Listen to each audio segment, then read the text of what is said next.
Where did you go to medical school? I did not go to medical school. I'm sorry? I did not go to medical school. That's what I thought.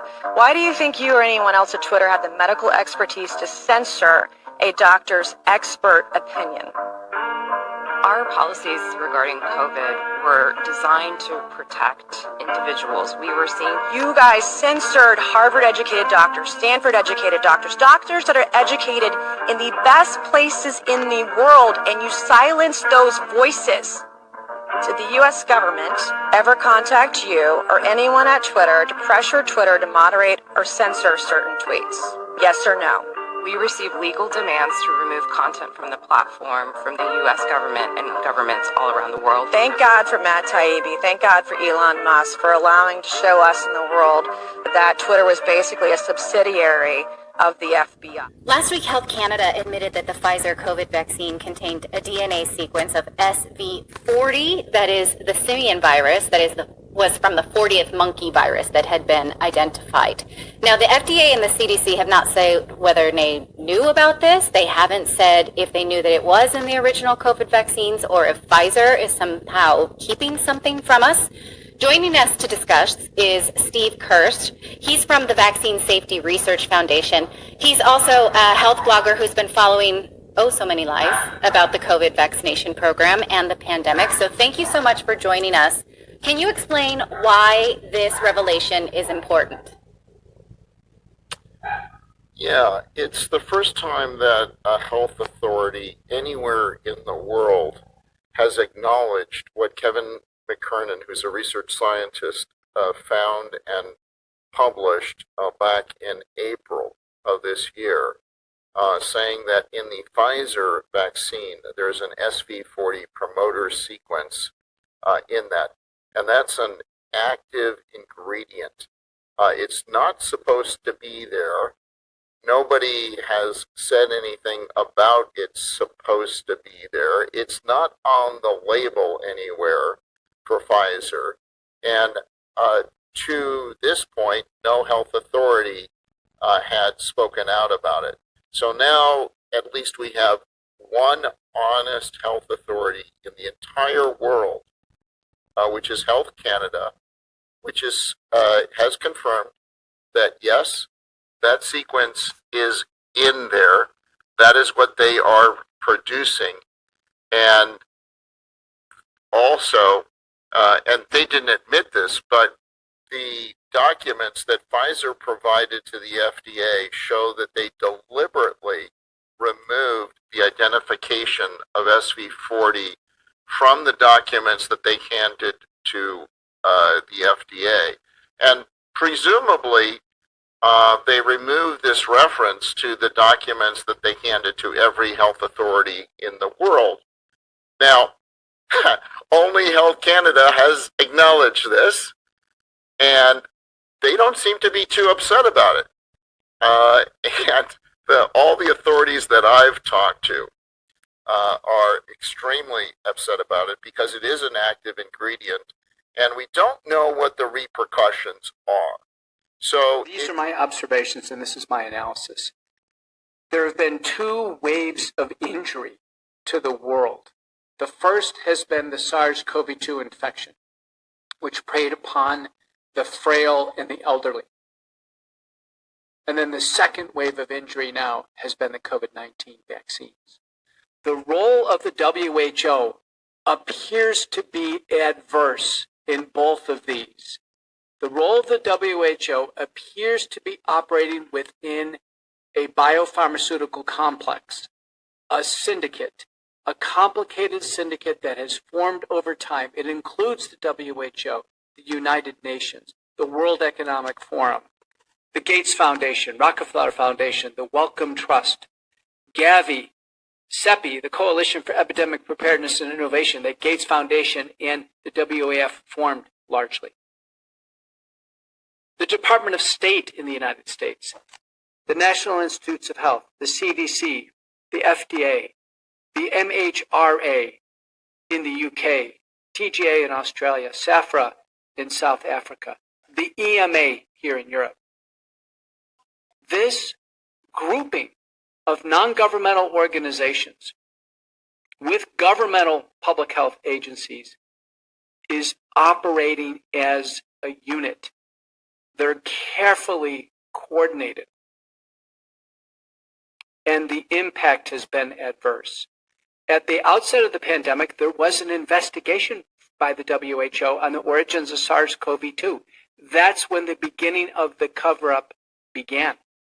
Rear Admiral Brett Giroir in the United States nominated 3 independent scientists to go to Wuhan and figure out what was going on.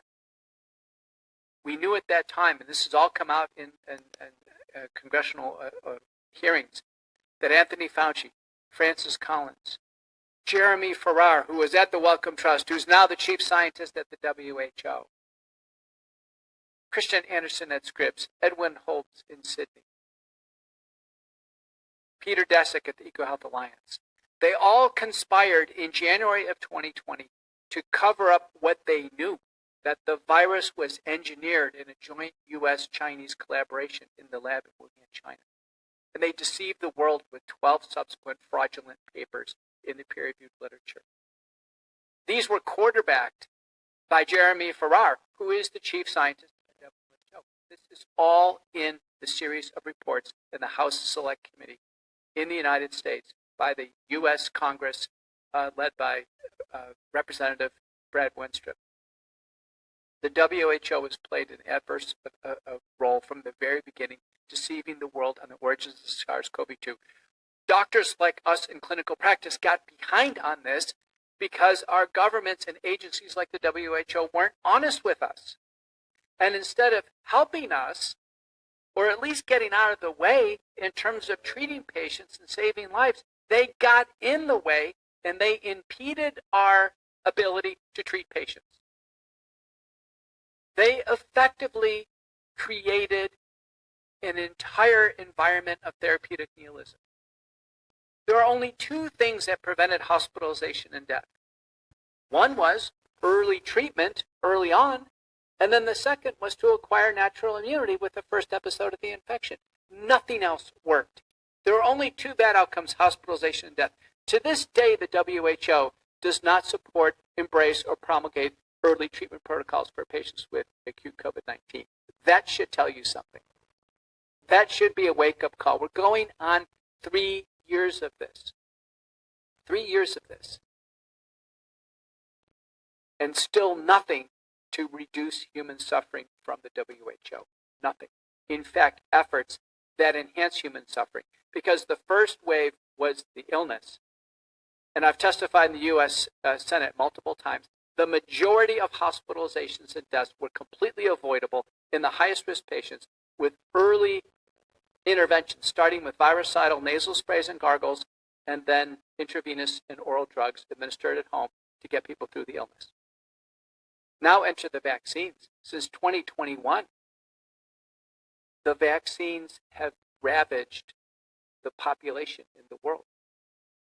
Worldwide, 2/3 of people took a vaccine. United States COVID community state study shows 75% of Americans took a vaccine. Thankfully, 25% did. I was the only public health and public figure in the United States in writing to question the vaccines before they came out. And I did it as loudly as I could. The COVID-19 vaccines in the United States, 94% of Americans took a messenger RNA vaccine. It is the genetic code for the potentially lethal spike protein, part of the virus. It was the worst idea ever to install the genetic code by injection and allow unbridled production of a potentially lethal protein in the human body for an uncontrolled duration of time. Everything we've learned about the vaccine since they've come out is horrifying. There's not a single study showing that the messenger RNA is broken down because it's pseudo-uridinated. It's made synthetically. It cannot be broken down. There's not a study showing it leaves the body. We now have papers by Castriuta who demonstrates the messenger RNA circulating for a month. That's as long as they've looked. We have the spike protein, the lethal protein from the vaccines, found in the human body after vaccination, circulating at least for 6 months, if not longer. And if people take an injection another 6 months, There's another installation in more circulating, potentially lethal protein. The spike protein is proven in 3,400 peer-reviewed manuscripts to cause 4 major domains of disease. One is cardiovascular disease, heart inflammation, or myocarditis. Every regulatory agency agrees the vaccines cause myocarditis. I'm a cardiologist. Before COVID, for years, we've had guidelines in cardiology. When there is myocarditis, whether it's symptomatic or not, people cannot exert themselves in athletics. It will cause a cardiac arrest. And yet across Europe and across the United States, sports leagues were injecting young people who had no medical necessity, no clinical indication with these vaccines, and we have seen a montage of cardiac arrests in young individuals. I'm telling you as an expert cardiologist, these cardiac arrests are due to the COVID-19 vaccine until proven otherwise. They are. Other cardiovascular diseases caused by the vaccine proven. Acceleration of atherosclerotic cardiovascular disease and heart attacks or cardiovascular arrest. Posterior orthostatic tachycardia syndrome or POTS, or people passing out due to low blood pressure. You have seen montages of people in the media, one after another, passing out like you've never seen before. It is the vaccine until proven otherwise. Aortic dissection, atrial fibrillation, other arrhythmias. Cardiac arrest in the absence of myocarditis has been described with the COVID-19 vaccines.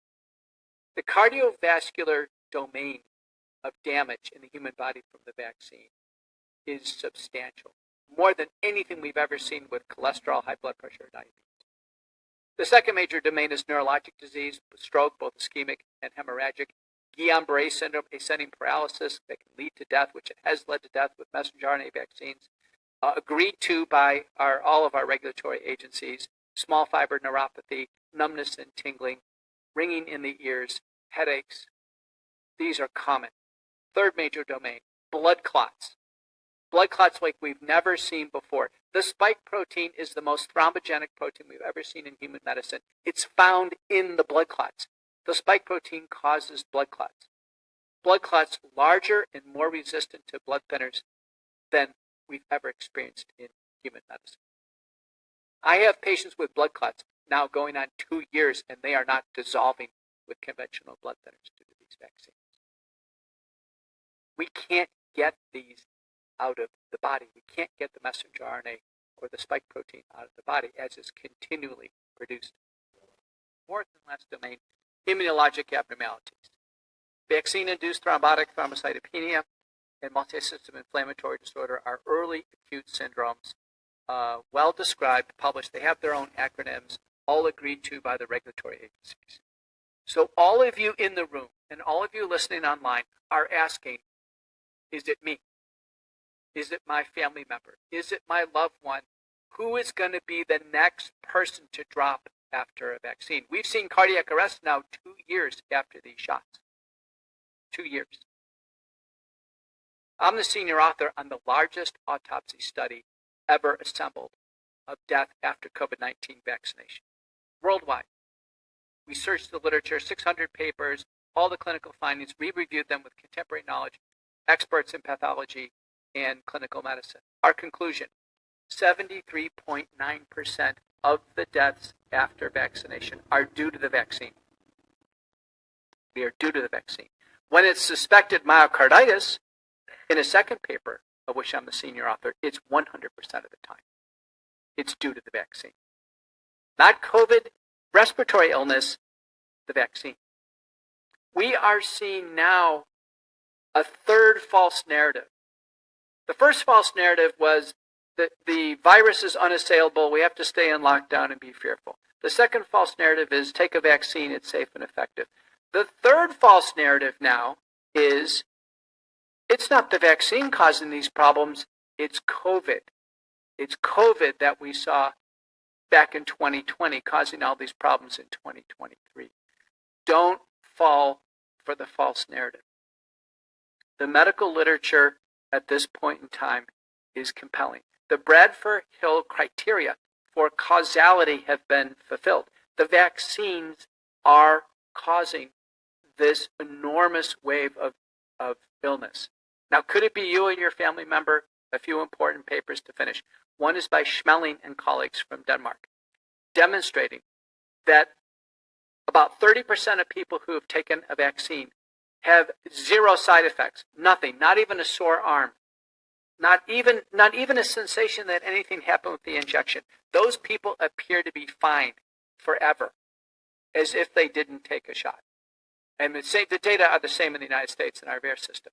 The second batch group is about 70% of individuals, and they have some moderate side effects, some trouble, but they don't seem to really have serious events. And then there's that small third batch group, 4.2% in the Schmeling data. It's through the roof. Myocarditis, cardiac arrest, blood clots, hemorrhagic stroke, disabilities, sudden death at home in bed. And the data are the same in the United States. 4.2% of people in Europe right now are in trouble because they were unlucky enough to get a high-risk batch. In the United States, our CDC VSafe data, which is self-reported data, 10 million Americans, the number is 7.7% got so sick with the shot they had to go to the hospital and be treated or be hospitalized. A Zogby survey done about a year ago, a big representative sample in the United States, found 15% of those who took a vaccine have some medical problem.